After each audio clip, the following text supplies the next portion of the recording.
The best Bharatiya Janata party. आज देश के पास कहीं कुछ नहीं बचा है, केवल कटोरा बचा है 140 में। दफ्तर दफ्तर भ्रष्टाचार, कौन है इसका जिम्मेदार? जिले जिले में भ्रष्टाचार, कौन है इसका जिम्मेदार? ये माननीय मोदी जी इसका जवाब दें। नमस्कार, मैं हूं ईशांक दीक्षित और आप देख रहे हैं वन न्यूज़। आपको बता दें 1 फरवरी 2025 को मोदी की 3.2 सरकार अपना दूसरा बजट पेश करने जा रही है।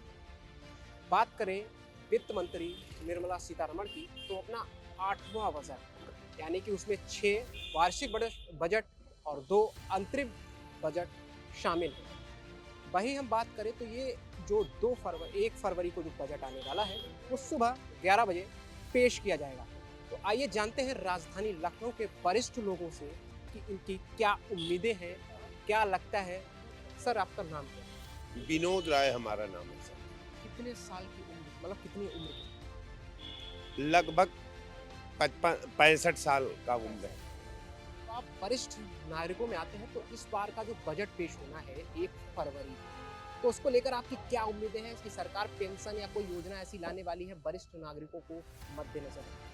देखिए, आप 14 के कालखंड को देखें। 14 के बाद जो पूर्ववर्ती सरकार ने जो सीनियर सिटीजन के लिए जो उन्होंने कार्य योजना बनाई थी, जो पॉलिसी बनाई थी, जैसे रेलवे में उनका इम्पोर्टेंस था, हर क्षेत्रों में था, लेकिन ये सरकार निरंतर सीनियर सिटीजन के व्यवस्था में जो है नकारात्मक रुख अपनाया। स्थिति ये हो गई कि रिजर्वेशन में जो वरीयता थी वो भी खत्म हो गई। आप मान लीजिए जो वृद्धा पेंशन वगैरह था वो भी लमसम खत्म हो चुका है। कहने का मेरा मतलब कि इस सरकार का कोई सार्थक प्लानिंग नहीं होती। अगर सार्थक प्लानिंग होती तो आप समझ लीजिए देश कई क्षेत्रों से समर को गह कर निकल गया होता, महंगाई से निकल गया होता, बेरोजगारी से निकल गया होता, शिक्षा से निकल गया होता, तमाम लॉ एंड ऑर्डर से निकल गया होता। अब बजट में क्या है? बजट तो ऑलरेडी सब केवल 16 लोगों के लिए बजट पास होता है भारत सरकार का। वो अडानी अंबानी के लिए कभी हो जाएगा, कभी ऊर्जा का माफी हो जाएगा, कभी कोयला का माफी हो जाएगा, कोई उनका जो है कर्ज माफी हो जाएगा। क्या लगता है, कोई उम्मीद आपको इस बजट से लग नहीं रही? देखिए, उम्मीद का तो सारा बंधा उसी दिन टूट गया जब 2014 में प्रधानमंत्री के रूप में आदरणीय मोदी जी भारत सरकार के कुर्सी पर विराजमान हो गए। जिसके हाथ में कटोरा है वो विश्व गुरु हो जाएगा। $1.5 ट्रिलियन वाला भारत विश्व गुरु के लाइन में खड़ा है और $80 ट्रिलियन लेकर के अमेरिका चौराहे पर खड़ा है। अब आप कंपैरिजन तो कर सकते हैं। बजट को लेके क्या लगता है आपको कि बजट जो आने वाला है 2 फरवरी को जो बजट आएगा, उसको लेकर आपकी क्या उम्मीदें हैं? आप भी वरिष्ठ नागरिक हैं, क्या लगता है? भारतीय जनता पार्टी का जितने बजट आए हैं अभी तक, वो जनता के साथ छलावा है। अगर माननीय प्रधानमंत्री जी जो आए थे जब, तो उन्होंने कहा था 2 करोड़ लोगों को प्रतिवर्ष रोजगार दूंगा, देश से भ्रष्टाचार समाप्त करूंगा, देश से महंगाई समाप्त करूंगा, विदेशों में जमा काला धन ला के देश में खुशहाली लाऊंगा। क्या हुआ? कि लाली पापा है अभी तक। तो जो उन्होंने वादा किया वो वादा कहाँ निभाए? माननीय प्रधानमंत्री जी तो बाड़ी के सौदागर हैं, बाड़ी के जादूगर हैं, बाड़ी के व्यापारी हैं। आप ये बताइए, शुभेंदु अधिकारी, हेमंत बिस्व शर्मा, अजीत पवार के ऊपर स्वयं प्रधानमंत्री जी ने आरोप लगाया था कि ये 70,000 करोड़ के घोटाला अजीत पवार ने किया है। शारदा चिट फंड घोटाला जो है शुभेंदु अधिकारी ने किया है। हेमंत बिस्व शर्मा ने घोटाला किया। स्वयं प्रधानमंत्री कहे थे, आम नागरिक नहीं कहा था, स्वयं प्रधानमंत्री जी बोले थे। तो आप ये बताइए, अब वो कहाँ है? जेल में है, उनकी संपत्ति जब्त हुई क्या? आप तो उनको गले लगा के मंत्रिमंडल में बैठाए हुए हैं, तो कैसे आप भ्रष्टाचार समाप्त करेंगे? माननीय प्रधानमंत्री जी, आप कहते हैं मेरा 56 इंच का सीना है। अगर आपका 56 इंच का सीना है तो आपने बांग्लादेश के बारे में क्या किया? बांग्लादेश में जो अल्पसंख्यक हिंदुओं के ऊपर अत्याचार हो रहा था, आप कभी कुछ किए?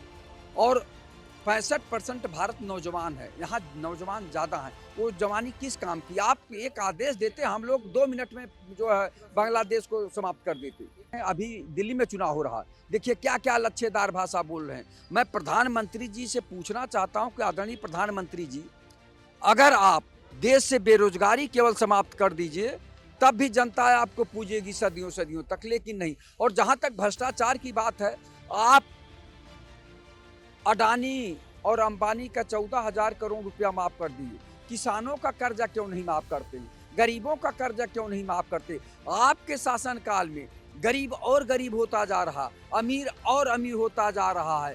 तो ये कौन सा आपकी नीति है? अमेरिका का राष्ट्रपति ट्रंप आपके बड़े मित्र हुआ करते थे, आपको आमंत्रित भी नहीं किए वहाँ। तो आप अपनी वैल्यू देखिए कि प्रति व्यक्ति आय घट रही है और आप विश्व गुरु बनाने की बात करते हैं। देश पे कर्जा कई गुना बढ़ गया और कर्जे में आप डूबे जा रहे हैं और आप विश्व गुरु बनने की बात करते हैं। तो कैसे दफ्तर भ्रष्टाचार कौन है इसका जिम्मेदार? जिले जिले में भ्रष्टाचार कौन है इसका जिम्मेदार? ये माननीय मोदी जी इसका जवाब दें। और माननीय योगी जी रोज कहते हैं, 1 मिनट, माननीय योगी जी रोज बोलते हैं, हमारे मुख्यमंत्री जी हैं आदित्यनाथ योगी जी, ये कहते हैं zero tolerance, zero tolerance, zero tolerance.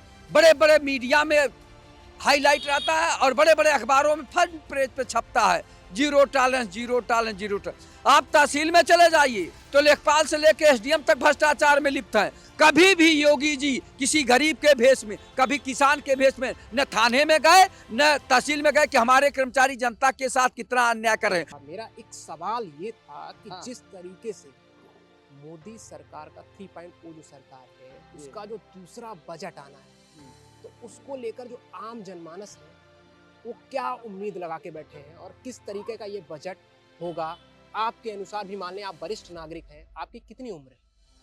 हमारी उम्र 53-54 साल हो गई। आप भी वरिष्ठ नागरिकों में आते हैं, तो क्या लगता है इस बजट में क्या उम्मीदें होंगी आपकी भी और आम जनमानस की? जनता के उम्मीदों पर खरे उतरने वाले योग्य पुरुष माननीय नरेंद्र मोदी जी ने जो जनता की मांग थी, हर जनपद की मांग थी और जनता की मांग थी कि ये विभाग का बजट होनी चाहिए, वही पार्लियामेंट बोर्ड में उन्होंने घोषणा किया है कि जो विकास के नाम पर जिस जनपद में हमारे पार्टी का जनप्रतिनिधि द्वारा जो मांग होगी वो सब हम करके पूरा दिखा दिया है। और मांगेगा तो और बजट देंगे, और भी बजट देंगे।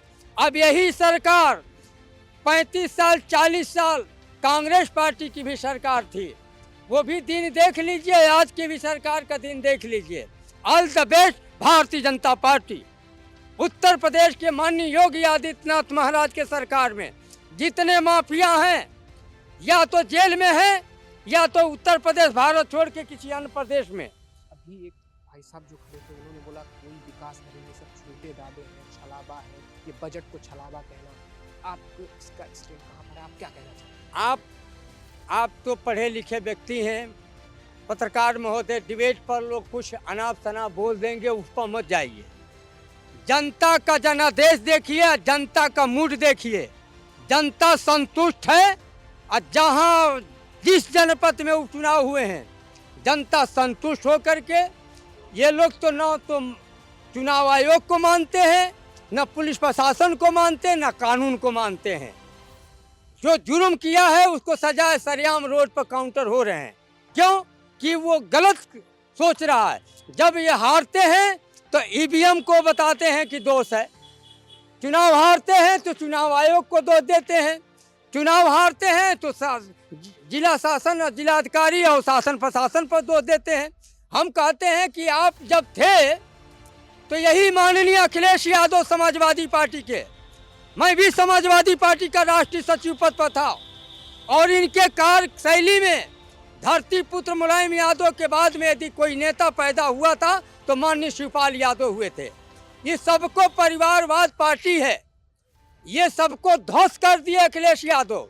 आज परिवार की बात करते हैं, समाजवादी पार्टी में परिवारवाद नहीं है, समाजवादी पार्टी में परिवारवाद है।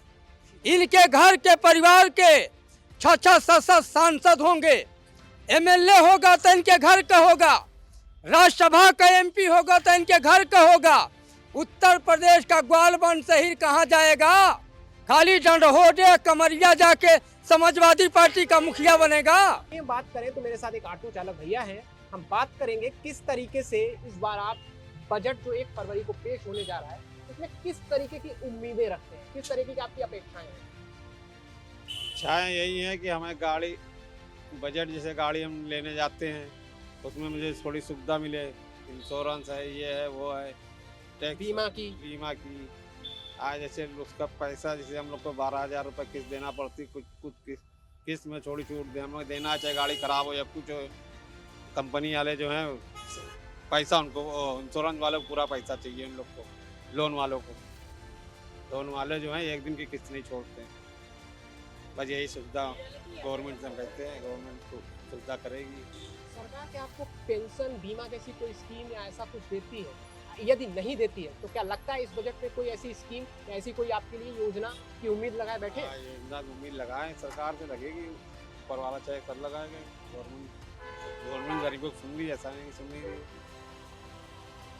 जिस गाड़ियों में बात करें ईंधन की तो पेट्रोल डीजल के दाम बहुत इस टाइम पीक पर है, बहुत हाई कर रखा है। अगर सरकार या जो भी बजट पेश हो रहा है उस बजट में ऐसा कोई नियम या ऐसा कोई योजना आती है जिसमें इसके दाम घट जाए तो जो लोग जिनके ऑटो जो पेट्रोल या डीजल या गैस से चलते हैं तो उनको क्या उम्मीद होगी इस बजट में हम लोग को गवर्नमेंट से बहुत उम्मीद है, कुछ गवर्नमेंट हम लोग के बारे में सोचेगी और हम लोग हाथ लगाए बैठे इस बजट में, जिसमें कि हम लोग को थोड़ी सुविधा मिल जाए। ठीक है, आपने देखा मेरे साथ ऑटो चालक भैया मौजूद थे जिनको इस बजट से बहुत उम्मीद है। तो हम बात करें वरिष्ठ नागरिकों की, एक मेरे साथ वरिष्ठ नागरिक मौजूद है, एक अंकल जी मौजूद है, जानने का प्रयास करेंगे सर इस बार में जो बजट है उसमें क्या लगता है जो पेंशन स्कीम की योजना को लेकर इस बार के बजट में कोई ऐसी योजना को लेकर आपकी कोई उम्मीद है? मुझको ये लगता है कि पुरानी पेंशन बहाली करने के विषय में जरूर ये लोग सोचेंगे और दूसरी चीज़ पेंशनर्स को इनकम टैक्स में राहत देना चाहिए बजट में। ये हमारी ऐसी उम्मीद है बजट में। क्या लगता है जिस तरीके से सरकार है बजट लगातार आ रहे हैं, बजट में इस बार स्वास्थ्य के क्षेत्र में वरिष्ठ नागरिकों के लिए स्वास्थ्य के क्षेत्र में कोई नई योजना, कोई स्कीम आपको लगता है इस बार कोई उम्मीद लगा के बैठा हो, कोई ऐसी उम्मीद आपकी कि जो स्वास्थ्य के क्षेत्र में इस बार बजट में दिखाई पड़े? अब अभी तो इन्होंने जो योजनाएं लगाई थी 70 साल से ऊपर के लोगों को मुफ्त इलाज, उसका इम्प्लीमेंटेशन नहीं हो पा रहा है। उसी को अगर लागू कर दिया जाए, सुचारू रूप से चलने लगे तो मैं समझता हूँ कि सभी वरिष्ठ नागरिकों को फ़ायदा होगा। क्योंकि अभी जो इन्होंने योजना लागू करी है 70 साल से ऊपर के सभी लोगों को मुफ्त इलाज के लिए, वो लागू तो हुई लेकिन हर जगह अभी वो चल नहीं पा रही है। तो मेरा ये अनुरोध जरूर है कि वो सुचारू रूप से लागू हो, सबको लाभ मिलने लगे। ये हमको उम्मीद है कि बजट में ऐसा जरूर कुछ होगा। मेरे साथ एक वरिष्ठ नागरिक अंकल जी मौजूद थे जिन्होंने बताया इस बजट से उनको उम्मीद है कि इस बार कुछ वरिष्ठ नागरिकों के लिए हो सकता है, यानी कि वरिष्ठ नागरिकों के लिए कुछ ना कुछ इस बजट में आने की उम्मीद जताई जा रही है। सब अपनी उम्मीद लगाए बैठे, सबकी अपेक्षाएं हैं इस बजट में कुछ ना कुछ हो सकता है। तो आखिर उम्मीद पर कौन खरा उतरेगा या फिर उम्मीदों पर पानी फिरेगा, देखने वाली बात होगी।